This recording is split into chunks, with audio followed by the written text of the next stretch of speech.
Hello, everyone. Welcome back to True Crime Stories. I'm your host, Brooke Wright, and today we are going to be talking. This is part one case of Alicia Lofton. The reason why this is part one because this case happened just recently.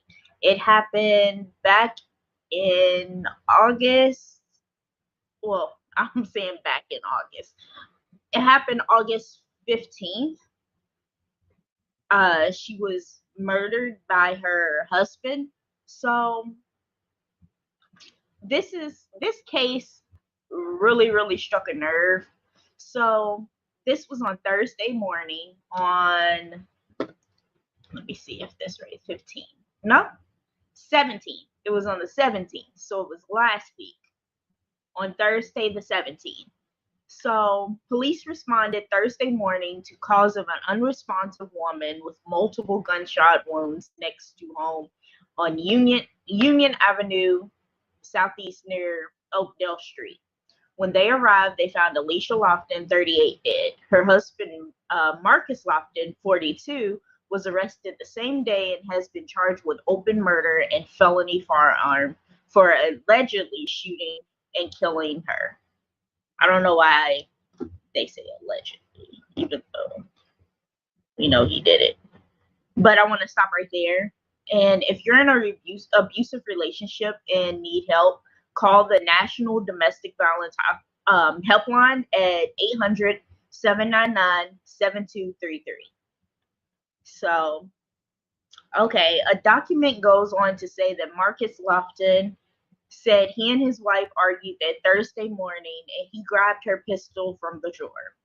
He tried to hit her with it, he said, and it went off. How? Because, well, I'll explain to you later in this episode, because it said that he was 3 feet or 5 feet away from her and shot her several times. So how did it actually accidentally go off and he continued to shoot her? That's not, no. He meant to kill her. So anyway, he told police she went into another room and locked the door. When he forced it open, she was climbing out the window. According to a document, he said that when he shot her, that's when he shot her several times. So he shot her several times as she was trying to get out the window. So at the time of the shooting, Marcus Lofton wasn't supposed to be in contact with his wife after a domestic violence arrest in May. So Kent County prosecutor Chris Becker said domestic violence is on the short list of crimes in his office. His office sees each day. So I want to show you the video of what her family had to say about this case. So I have a video right here, and it's from Fox 17. Yeah, it's from Fox 17, and I'm hitting the subscribe button, and it says family speaks on alleged domestic violence leading to woman's death. So Alicia Lofton died, August 17th near home off Union, and records say she was shot multiple times in the head and body. Family of Alicia said it's the hardest hit by her loss and her 3 children, of all whom are getting ready to go back to school. So they was ready to go back to school, and their father shot their mother, and it's heartbreaking. It really is. I'm trying not to cry on here because that's sad. That's really sad. So here's the video. It's 3 minutes long and 22 seconds. So let's check it out. Family is sharing their grief tonight after a Grand Rapids mother was shot and killed last week. According to court records, the suspect is in custody. It's the man she was trying to divorce. Our Julie Dunmeyer joins us with more. Julie. Yeah, Josh and Max, family tells me it's hard for them to even hear Alicia Lofton's full name because she shares the same last name with the man who allegedly shot and killed her. Loved ones saying their main focus right now is on the 3 children she leaves behind. Loving, outgoing, high-spirited, give you the claws off her back, love their kids, loved life. This is Alicia Lofton, pictured here with her 3 children. My oldest niece is graduating college next year. and her mom's not going to be there. She's going to be looking in the crowd to see her mom. It's going to suck that my nephew isn't going to Grand Valley for his first year, and he's looking for his mom to be there. It's going to suck for my youngest niece in high school, who's not going to have her mom to pick out her prom dress. And Alicia's loss will be felt long after she's gone, says Faustino Garcia, the family spokesperson. Terrible, very terrible. Growing up, Alicia was like a sister to me. A sister, now gone. Court records say on August 17th, Alicia was killed by multiple gunshot wounds to her head and body. Alicia's husband, Marcus Lofton, now in jail, charged with open murder for her death. These kids have lost their mother. They lost their matriarch. They lost somebody that cared for them. And that's where I want the light shed on more, as not being shed on that guy. Court records give Fox 17 a better idea about the final moments of Alicia's life. Marcus allegedly told officers he'd been served divorce papers, and an argument followed. During the argument, Marcus told officers he tried to hit Alicia with her own Glock, but the gun went off. Next, Alicia reportedly locks herself in a bedroom. Marcus told officers he broke down the door, found Alicia crawling out of the bedroom window before he opened fire. Definitely a tragic loss because of the tragic story behind it as well. According to court records, Marcus and Alicia are said to have had a history of domestic violence during their time as a married couple. The two were married in February, but just a few months later in May, Marcus was arrested for domestic violence, accused of harming Alicia. Court records say he wasn't supposed to have contact with Alicia, a condition of his bond from the May arrest. Family saying the hardest hit by all of this are Alicia's 3 children. To find out that your mother was tragically murdered. My oldest niece is 22. My nephew is 19, and then her youngest daughter is 14. So they're handling it as best as they can. Family hoping this tragedy shines a light on domestic violence and the loved ones left behind. We shed some light on, domestic violence. I know it's tough for a lot of women to speak out, but just speak out on it. Meanwhile, a GoFundMe has been set up to help support Alicia's children during this time. Her oldest daughter is set to graduate from Western this year. Her middle son is starting out at Grand Valley this fall, and her youngest daughter is heading back to high school soon. Live in the newsroom, Julie Dunmeyer, Fox 17 News. We're very satisfied with the price and quality. You can that tell we get. that, you can tell the newscaster was getting sad and about to cry. So that was some of the case about Alicia, but I wanted to share another video. But that's a really sad case. It's I just can't. I can't do it right now. So I'm trying to find another video about the case, because, and I don't know, like what he said, speak up about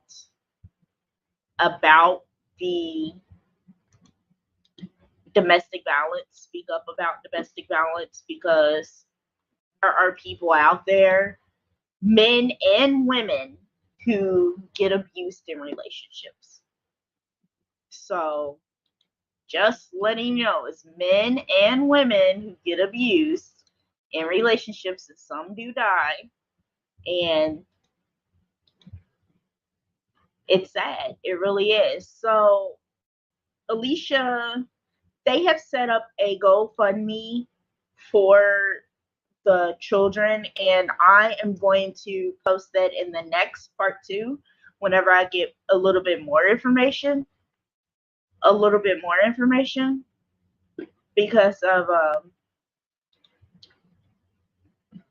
it's such a new case. It just happened last week, so we'll see what happens. I am looking at like pictures of her ex-husband, and it doesn't look like he's sad about what he did to his children's mother. So I'm trying to find more videos about the case because there was one I seen on here, but okay, found it. This one right here. This one is called. This one's called The Price of Secrets, a Michigan Tale of Betrayal and Tragedy. So apparently what I was reading was that he was gay. She found out that he was gay, that he liked men, and she wanted a divorce from him. Not only because of that, because of the domestic dispute between them, him abusing her. So here's one of the other videos. Why I'm better off alone and staying focused on myself. People nowadays are so that instead of just healing, they choose to come into people's lives to hurt them on purpose, just because they've been hurt before. And you want to hear the funny part? People will literally ruin the calmest people, then call them crazy when they react. Therefore, I'm learning not to take things personal anymore. People are at war with themselves. It doesn't have anything to do with me. Southeast side of Grand Rapids that killed one person. 13 on your side's Nate Belt joins us live from the scene with more.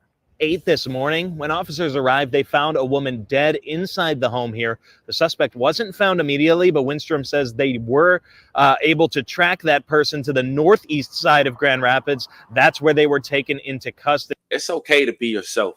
Be honest, not only with yourself, but to your peers. It's not okay when you marry in one gender, the opposite, and that gender, the person you marry, find out you're attracted to the same gender. Now you can't even emotionally control yourself during a simple conversation. Boom, you take your once wife life only a day after being served divorce papers. But that's what we have here. It's sick, it's unfortunate. We're going to disclose the details, send prayers to the victim's way, not to mention highlight the suspect.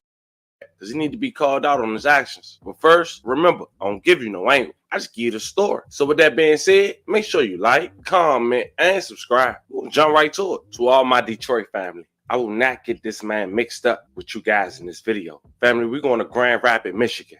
We're a newly married couple since February of 2023. The wife had found out her husband was into men. He ended up taking her life in the process. August 17, 2023, police were called to the area of Adams Street on. I feel like he was going to take her life regardless because she found out that he liked men, and I guess he didn't want it to get out there that, hey, you know, I like men. So I have a little inkling that he was upset over it and didn't want people to find out and all these other things. But in part 2 of this case, it's going to get more into depth. But right now, that's just the beginning, the basics of it, of what was happening, what was going on. And I'm saying, but if he prefers men, then he should have been all right with the divorce. Just go ahead and got the divorce, co-parented with the 3 children, and then went on about his life. You know, he didn't have to kill the mother of his children. But anyway, this is just the beginning of this case. And if you would like to help, the GoFundMe, then I'm going to link the GoFundMe in the description. I have to find it first. I'm going to link it in the description, and if you want to donate, if you want to share, you can. And if you don't want to donate, at least share the donation so that others can donate if they have the extra income to help with her kids that need help with school supplies, clothes, things for college and graduation stuff. And it's so sad that she won't be there for her daughter's prom. She won't be there for her daughter's wedding, for her son's wedding, for her son's graduation, for her son's prom. It's sad. It really is. And I'm trying not to cry because that's really sad. So yeah, hopefully this guy gets what he deserves. Hopefully he has the life that he deserves, because he took a wonderful mother away from her children. And it's just sad. So with that being said, thank you all so much for listening to True Crime Stories. I'm your host, Brittany Shell, and see you next time for part 2. Bye.